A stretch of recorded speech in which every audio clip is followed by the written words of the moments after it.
Good morning friends. आज मैं आप लोगों को DSSB TGT कंप्यूटर साइंस के बारे में बताता हूँ कैसी बेस्ट स्ट्रेटजी है अगर आप इस स्ट्रेटजी को फॉलो करते हैं।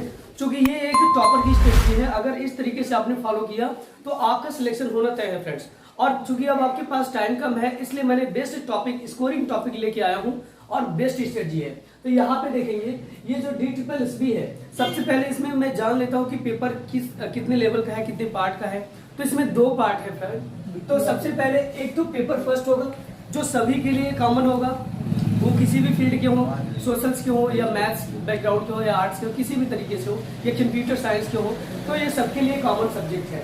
रीजनिंग होगा, इसमें जो पेपर फर्स्ट है रीजनिंग होगा, फिर जनरल अवेयरनेस मतलब GS GK, ठीक है, और करंट अफेयर्स, और मैथ्स है। मैथ्स हमारे जो है मैथ है, और उसके बाद फिर इंग्लिश सब्जेक्ट है, फिर हिंदी सब्जेक्ट। और ये टोटल मिला के जो पेपर फर्स्ट होगा 100 क्वेश्चंस का होगा डियर। कितने क्वेश्चंस का? 100 क्वेश्चंस का होगा। और इसमें प्रत्येक सब्जेक्ट के 20 क्वेश्चंस है। रीजनिंग में 20 क्वेश्चन, जनरल अवेयरनेस में 20 क्वेश्चन, मैथ्स में 20 क्वेश्चन, इंग्लिश में 20 क्वेश्चन, हिंदी में भी 20 क्वेश्चन। ठीक है फ्रेंड्स। अब बात करते हैं पेपर सेकंड के बारे में। जो पेपर सेकंड है डियर, वो पेपर सेकंड भी हमारा क्या होगा, ये तो पर्सनल सब्जेक्ट का होगा, पर्सनल जो हमारा फील्ड होगा उससे पूछा जाएगा। तो बात करते हैं कंप्यूटर साइंस के लिए।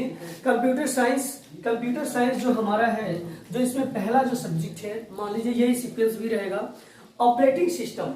ऑपरेटिंग सिस्टम आप लोगों ने पढ़ रखा होगा, अगर आप BE किए हैं, BCA किए हैं, BSc IT किए हैं, या BSc टेक्नोलॉजी कुछ भी किए हैं, या BCA किए हैं, बैचलर कंप्यूटर इन एप्लीकेशन किए हैं, तो आप ऑब्वियसली कर सकते हैं।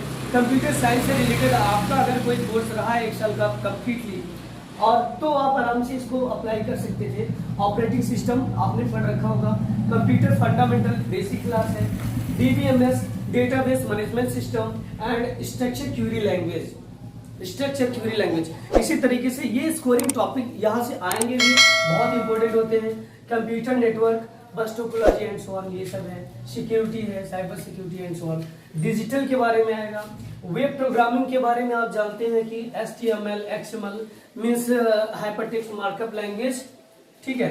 और ये कंप्यूटर साइंस, जावा स्क्रिप्ट के बारे में आप जानते हैं, जावा स्क्रिप्ट, जावा एडवांस वगैरह ये सब, ठीक है। डेटा स्ट्रक्चर के बारे में है, तो data structure is the most important for computer science, ठीक है।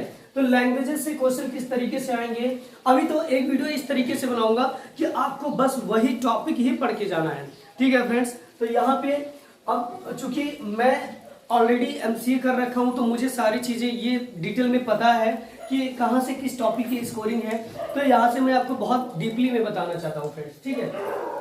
तो यदि अगर आप अब सभी लोग ये बोल रहे थे कि सर कोई बेस्ट बुक बताइए, मार्केट में डियर आपको कोई बुक नहीं है कंप्यूटर साइंस के लिए। अगर मैं एथेंटिक बुक के बारे में बात करूं तो जो आप बुक अगर मान लीजिए बाइक में पा भी जाते हैं तो उसका जो रिसोर्स होगा वो आपके लिए सफिशिएंट नहीं होगा।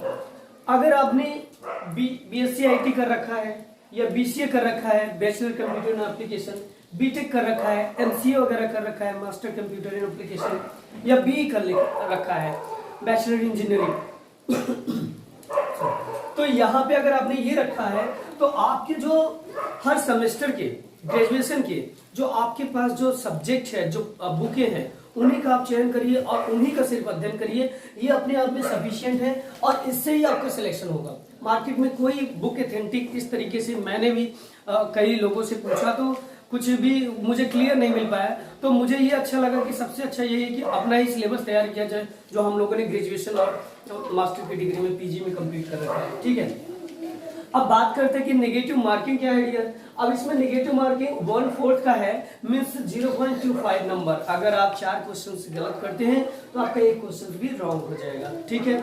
ये मोस्ट इंपोर्टेंट था। हाँ, सबसे एसेंशियल बात ये है फ्रेंड्स कि बच्चों के दिमाग में ये होता है, हमारे साथियों के दिमाग में ये होता है कि अब हिंदी मुझे मैथ्स में कुछ प्रॉब्लम्स आ रहे हैं तो चलो पहले सबसे पहले रीजनिंग कर लेते हैं, या सबसे पहले इंग्लिश कर लेते हैं, या सबसे पहले हिंदी कर लेते हैं।